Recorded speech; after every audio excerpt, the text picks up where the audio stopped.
We are commencing legal action against Mrs. Meghan Markle. Her televised allegations, particularly the Oprah interview, have inflicted undue harm upon the royal family. An apology no longer suffices. The matter will now proceed through the... A royal return should have been simple. A son comes home, children meet their grandfather, and an old family wound is given one quiet chance to soften. But around Prince Harry, the Duke of Sussex, and Meghan Markle, the Duchess of Sussex, nothing inside the royal story is simple anymore. One security question has reopened a much larger mystery.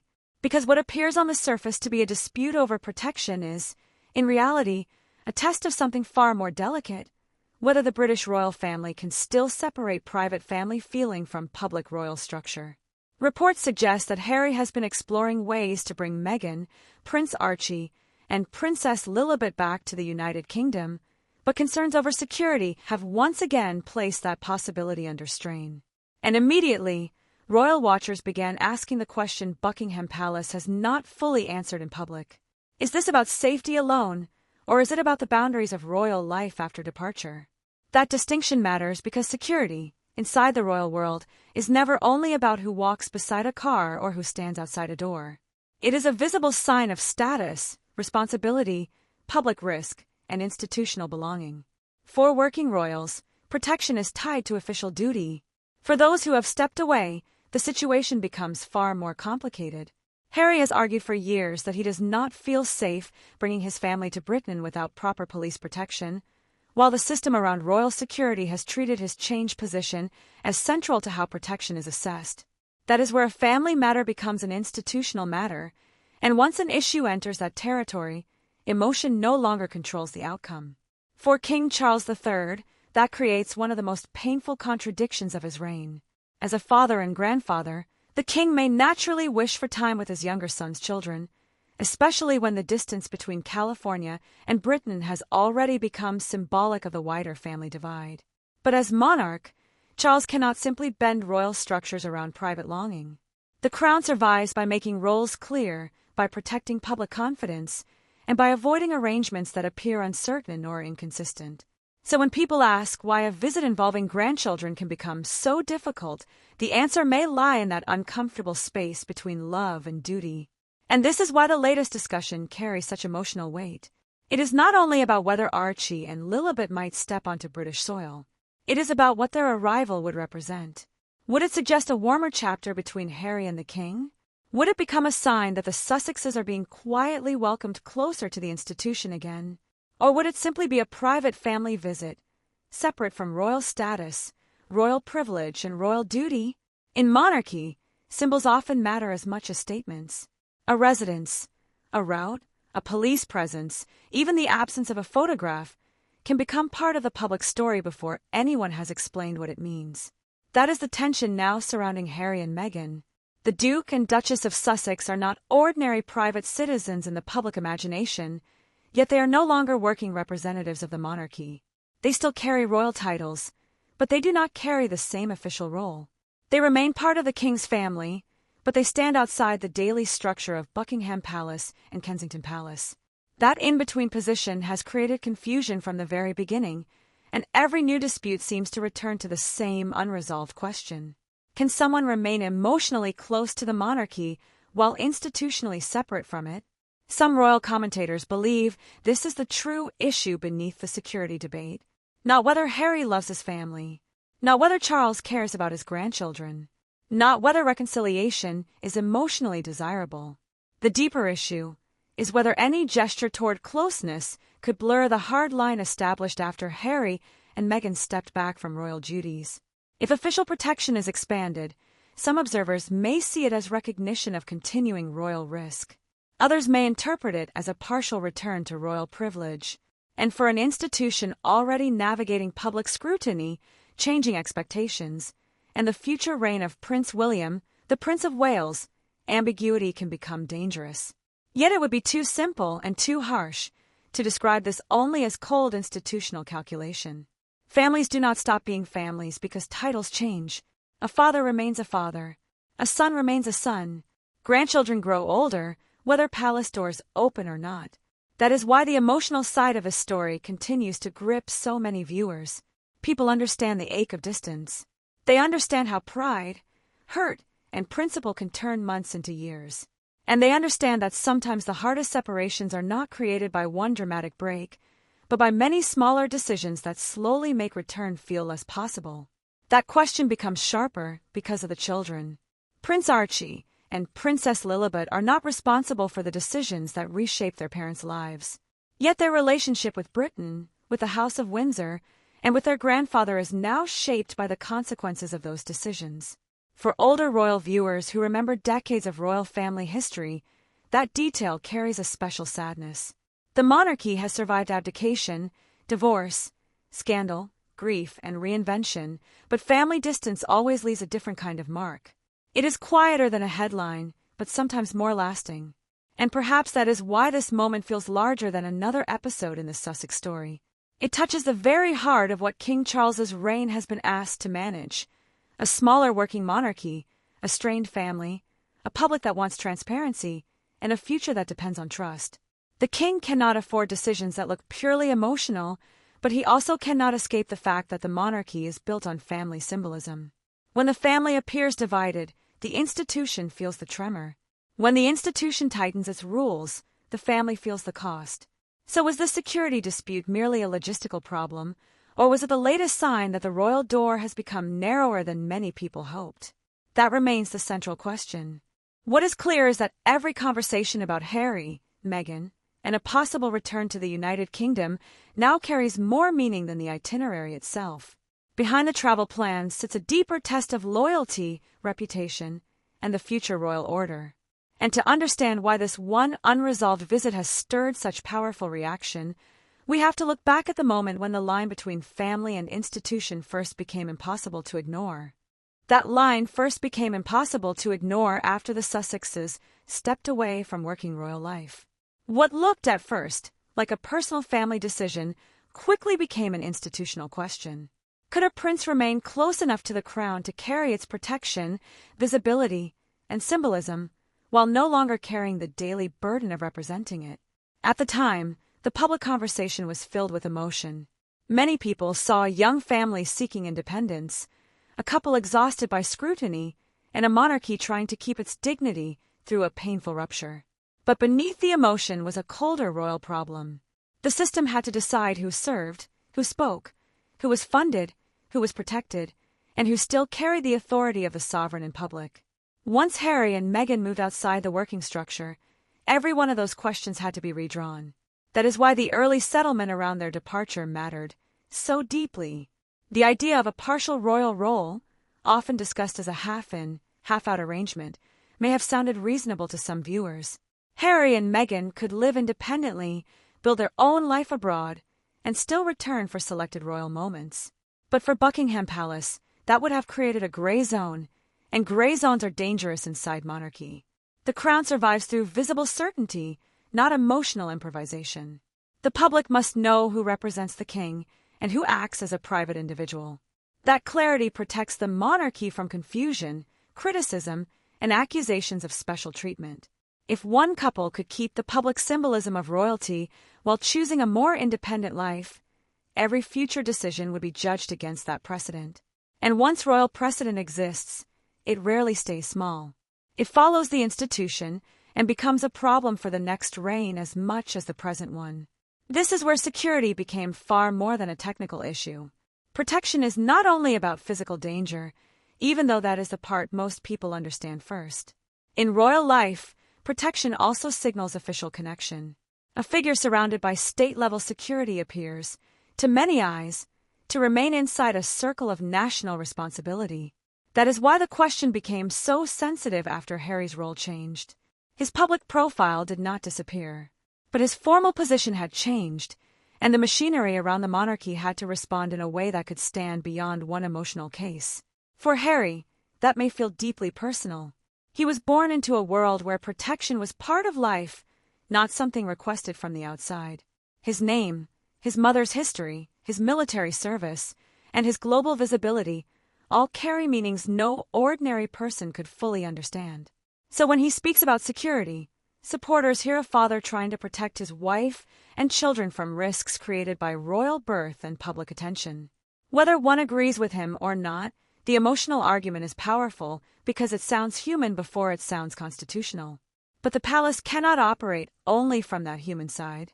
If every painful family circumstance became a reason to reopen rules built around public duty, the institution would soon lose the clarity it depends upon. That does not mean there is no feeling behind the walls. It means feeling is filtered through responsibility. King Charles may understand the sadness of distance, but the king also inherits a system where compassion must not appear to weaken structure. And that is where the private father and the public monarch begin to pull against each other. This is also why William's future role shadows the conversation. The Prince of Wales does not need to comment publicly on every Sussex development for his position to matter. He is the continuity after Charles. He is the next structure. He is the person who may one day have to defend any boundary drawn too loosely today. Some royal watchers believe this explains why the future king's approach appears more guarded. That remains interpretation, not confirmed private fact, but it fits the wider logic of succession planning. And succession planning is not only about who wears the crown next. It is about what kind of monarchy that future sovereign receives. A smaller working royal family depends on discipline, fewer people carrying clearer duties, fewer blurred lines between service and celebrity, fewer questions about support and status. In that model, every exception matters. Every special arrangement becomes a public lesson in what the monarchy is willing to allow. This is why Meghan's position remains symbolically powerful. She is no longer a working royal, yet her presence can change the temperature of royal coverage instantly. A possible appearance in Britain would not be treated as ordinary travel. It would be examined for meaning, where she stayed, whether the children met the king, whether any photograph appeared, whether Catherine was nearby, whether William was absent, whether the tone looked warm or controlled. In another family, these details might mean little. In the House of Windsor, they become signals. And that is the part Buckingham Palace cannot easily escape. Even when a visit is described as private, the world searches for official meaning. Even when the security process is separate from family emotion, people connect the two because the story involves a father, a son, a daughter-in-law, and grandchildren. The institution may draw neat lines on paper, but public feeling does not move in neat lines.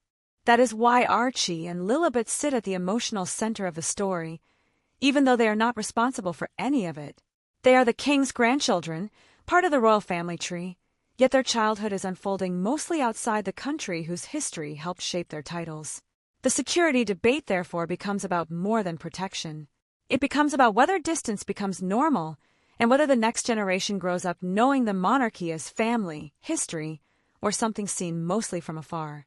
So when reports suggest that a return visit is complicated by protection concerns, the real weight lies in what those concerns reveal. They show how one decision from years ago continues to shape every later possibility. They show how private hopes can be trapped inside public systems. They show how a monarchy built on family symbolism can still struggle to repair a family wound without risking institutional confusion. And once that truth becomes visible, the story moves beyond security and into something far more sensitive. Because the next question is not simply whether Harry and Meghan can come back safely.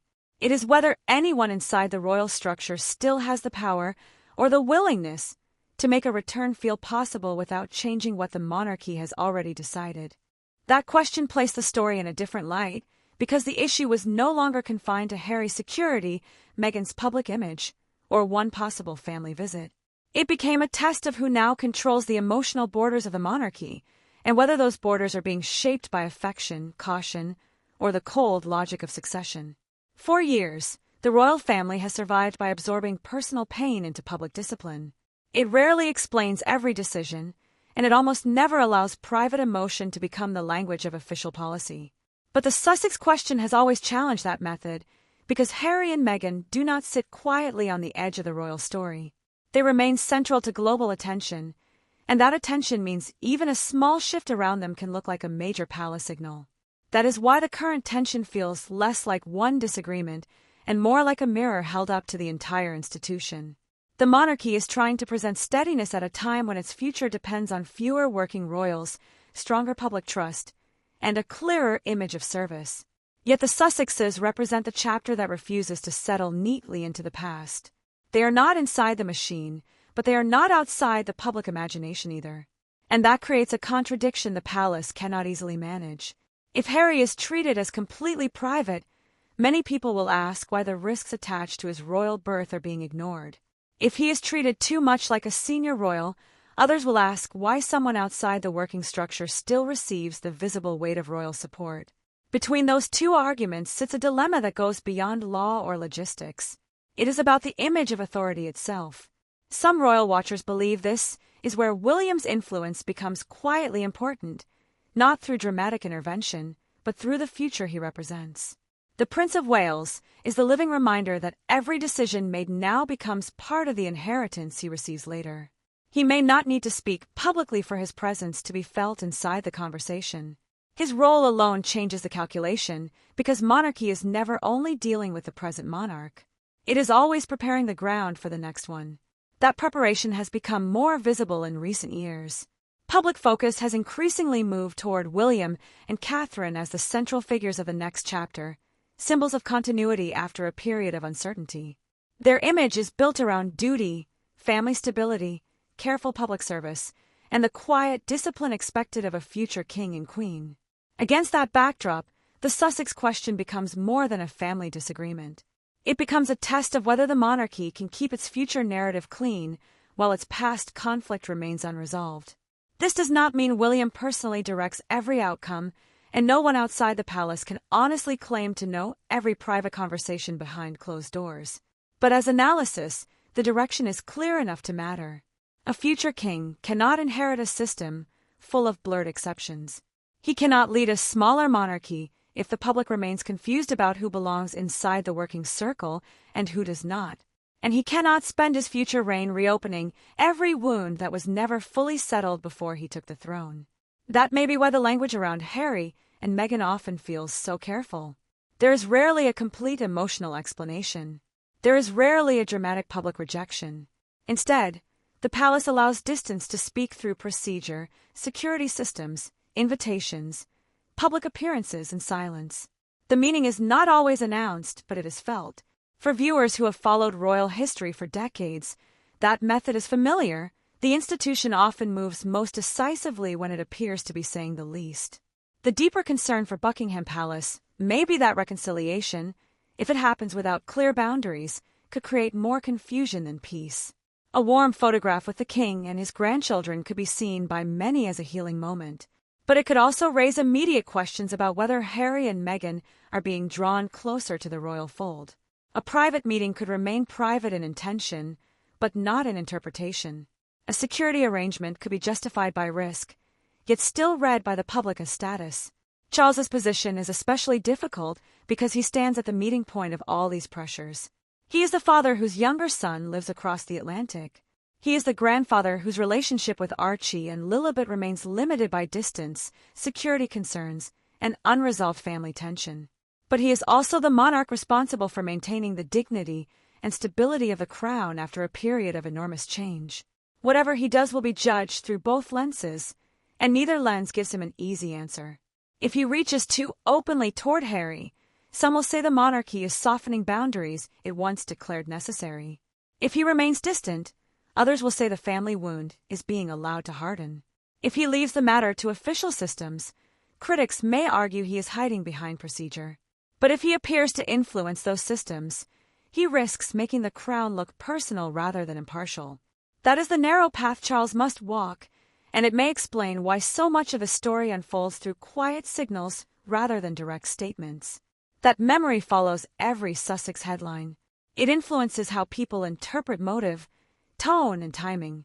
A decision that might appear practical in another context becomes emotionally charged because so many viewers have already chosen where they stand. And that is why the palace must consider not only what is fair, but how fairness will be understood by a divided public. And if that interpretation is correct, then the current security debate is only the visible surface of a deeper royal adjustment.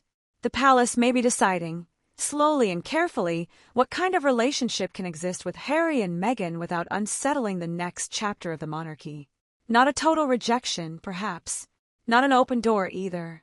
Something narrower, more controlled, more defined by distance than warmth. But even that does not explain the most sensitive part of the story.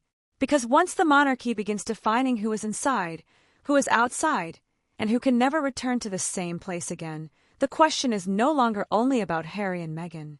It becomes about who understood, long before the public did, that the future shape of the royal family was already being redrawn. And that redrawing did not need to arrive through a proclamation.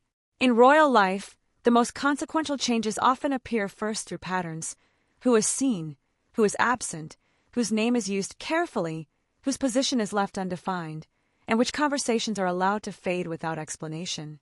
That is why this moment feels like a turning point rather than another passing dispute. The pressure begins with perception. For Buckingham Palace, public image is part of survival. A royal family can endure disagreement, but it cannot easily endure confusion about its own structure. If the public cannot tell whether Harry and Meghan are private relatives, semi-detached royals, or figures still requiring visible institutional accommodation, then every decision becomes vulnerable to criticism from both sides. That is where the palace faces its sharpest risk. Reports suggest that security concerns continue to affect a possible Sussex visit to Britain, but the larger consequence is what each outcome would communicate. If Harry arrives with Meghan and the children under highly visible protective arrangements, commentators may ask whether the relationship with the institution has softened.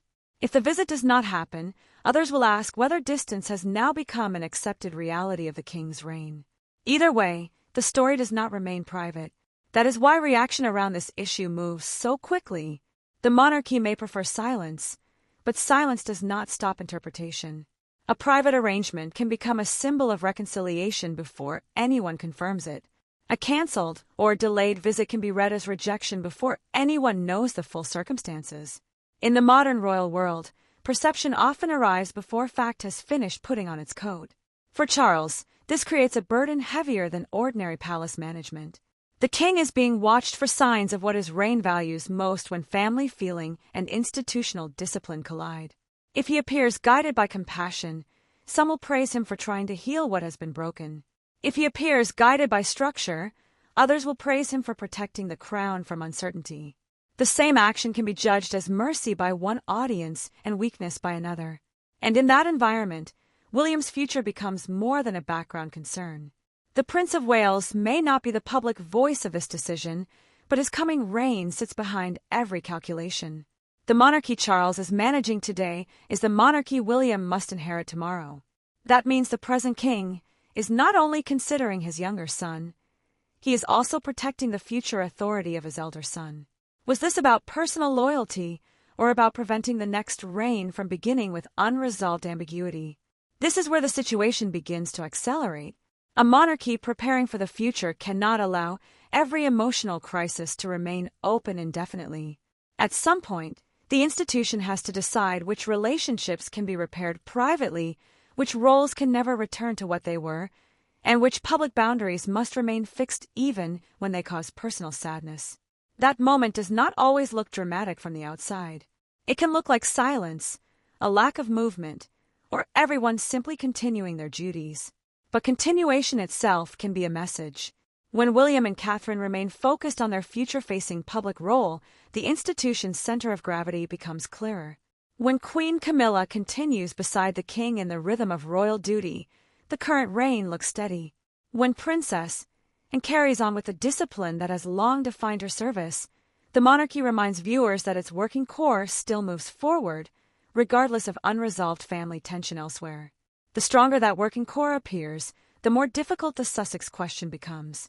Their position becomes more clearly separate from the official direction of the House of Windsor. The more the monarchy presents itself as disciplined, compact, and duty-led, the less room there appears to be for ambiguity. If the palace is moving toward a future built on fewer, more clearly defined figures, then any exceptional arrangement around the Sussexes becomes more visible, not less. This is the turning point many viewers may miss. The question is no longer whether reconciliation is emotionally desirable. Many people may still wish to see a father, son, and grandchildren find peace. The question is whether reconciliation can happen without changing public expectations. Can there be warmth without restoration?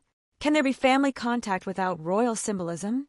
Can there be private healing without the world treating it as a palace shift? Those questions are difficult because Harry and Meghan's story has never stayed contained. Interviews, documentaries, memoirs, court cases, and years of commentary have made their relationship with the monarchy part of a global public archive. A single visit would be judged against everything that came before it. Even a gentle gesture could be pulled into the long argument over loyalty, truth, duty, and blame. For the palace, the risk is strategic as much as emotional.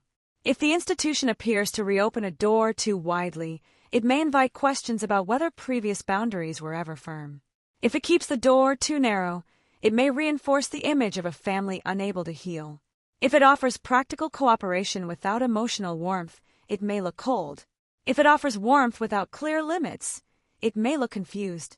There is no easy version of this outcome, only different kinds of consequence. That is why some royal observers believe the palace may prefer controlled distance over dramatic closure. Controlled distance allows family ties to exist without announcing a new arrangement. It avoids a public confrontation, but it also prevents a full symbolic return. It gives Charles room to remain a father in private while allowing the institution to maintain its public shape. Yet even that approach has a cost, because distance, once repeated often enough, begins to look less like a temporary condition and more like policy. The public perception shift has already begun. For some, the monarchy appears to be protecting itself with necessary discipline. For others, it appears unable to make room for human reconciliation. For many, the truth may feel more complicated. A king caught between private longing and public duty, an heir focused on clarity, a younger son still seeking safety and recognition, and an institution that cannot afford to look uncertain while preparing for its future. But even then, one question remains unanswered, and it is the question that could define the entire story. If the monarchy has already chosen clarity over flexibility, what does that mean for the possibility of healing? And what kind of royal family will be left when the public finally understands the cost of that choice? That cost is where the story finally settles, because the true consequence may not be one delayed visit, one security dispute, or one more difficult headline about Harry and Meghan. The deeper consequence is that the monarchy appears to be entering a phase where emotional repair must fit inside institutional boundaries, rather than the other way around. For generations, the royal family has depended on the belief that blood, duty, and national symbolism could remain tied together, even when private relationships became strained. But the modern monarchy is becoming more careful, more compact, and more aware of how quickly public trust can be shaken. In that environment, healing cannot simply be emotional. It must also be manageable, explainable, and safe for the future image of the crown. That is why the story matters beyond the Sussexes themselves. If the palace is moving toward a clearer separation between working royals and non-working relatives, then Harry and Meghan may be the most visible example of a wider transformation. The institution may still allow private family contact, private sympathy, and moments of warmth, but it may no longer allow those moments to look like a return to royal standing. In royal life, that distinction may seem small, yet it carries enormous meaning. For Charles, this may be the quiet tragedy of the moment. His reign has been shaped by transition, illness, grief, and the responsibility of carrying the monarchy forward. He may wish, as any father might, for the family story to soften before too much time passes. Yet the crown does not give him the freedom of an ordinary father. Every gesture becomes precedent. Every silence becomes interpretation. Every attempt at kindness risks being read as a shift in palace policy. That does not mean reconciliation is impossible. It means reconciliation may have to change shape. The old idea of Harry and Meghan returning to anything like their former royal position appears deeply complicated. But a quieter form of healing, away from balcony symbolism, public ceremony, and official expectation, may still remain possible if all sides accept that family connection and royal restoration are not the same thing. For Harry, that may be the most painful reality. He can remain the king's son, and still remain outside the institution. He can want safety for his family without changing the structure that now defines his position. He can hope for understanding while facing a system designed to protect continuity before emotion. This is the contradiction that has followed him for years. The monarchy helped create his public identity, but it no longer operates around his expectations in the way it once did. For Meghan, the meaning is different but just as significant. Her connection to the royal family continues to generate global attention, yet the institution's future appears to leave little space for ambiguity. If she returns to Britain, the world will watch. If she stays away, the world will interpret that too. Her absence and presence both carry symbolic weight, which is why the Sussex story remains powerful even when no official announcement has been made. And for William, the final meaning may be about inheritance rather than immediate emotion. The future monarch is inheriting more than palaces, duties, and tradition. He is inheriting the public memory of this family rupture, and a monarchy that must decide whether discipline can coexist with compassion without allowing the institution to appear cold. This is where the broader transformation becomes visible. The monarchy is asking how to define belonging in a smaller royal age. Who stands at the center? Who remains connected by family but outside the working structure? Who receives public support? Who carries official symbolism? A birthday message may be studied. A photograph may be interpreted. A family gathering may be examined for signs of warmth or distance. That is the unusual burden of the House of Windsor. Even the smallest gesture can become a national conversation. But perhaps the most important point is this: the monarchy may not be closing a door in anger. It may be narrowing a doorway in the name of survival. Some will see it as necessary discipline after years of public turmoil. Others will see it as a failure of family compassion. And many viewers may see both at once, because royal stories are rarely clean enough to belong entirely to one side. If reports about continuing security concerns are accurate, then the practical problem remains unresolved. But the emotional meaning has already expanded beyond protection. It now touches legacy, succession, public trust, and the future relationship between personal identity and royal duty. It suggests that the monarchy may be learning to live with separation rather than constantly trying to undo it. For years, the public has watched the Sussex story through the hope that one dramatic reunion, one private conversation, or one carefully arranged family moment might reset everything. But the longer the distance continues, the more the story begins to change. It becomes less about whether the past can be restored and more about whether the future can move forward without pretending the past has been healed. The royal family does not always resolve its wounds in public. Sometimes it absorbs them, works around them, and allows time to turn open conflict into settled distance. In this case, the cost is visible: a king divided between family and crown, a son still searching for safety and recognition, grandchildren growing up at a distance, and a future monarch preparing to lead a family that has already changed shape. So what should the public watch next? Not one dramatic announcement, because the palace may never give one. Watch instead for tone, access, and whether private family gestures begin to appear without public royal meaning. Watch whether Charles finds a way to be seen as compassionate without weakening institutional boundaries. And watch whether William's future monarchy becomes defined not by repairing every fracture, but by refusing to let those fractures control the crown. In the end, this story was never only about one journey, one security arrangement, or one hard decision. It was about the changing definition of royal belonging. It was about whether family ties can survive when official roles have been permanently altered. And it was about a monarchy trying to protect its future while carrying the emotional weight of its past. So what do you think? Was this simply one royal development, or does it point to a much larger shift inside the monarchy? Share your thoughts in the comments below. And if you enjoyed this deep royal analysis, be sure to subscribe and turn on notifications so you never miss our next documentary-style royal story. Because in the House of Windsor, the most important changes are not always announced loudly. Sometimes they are revealed in quiet distance.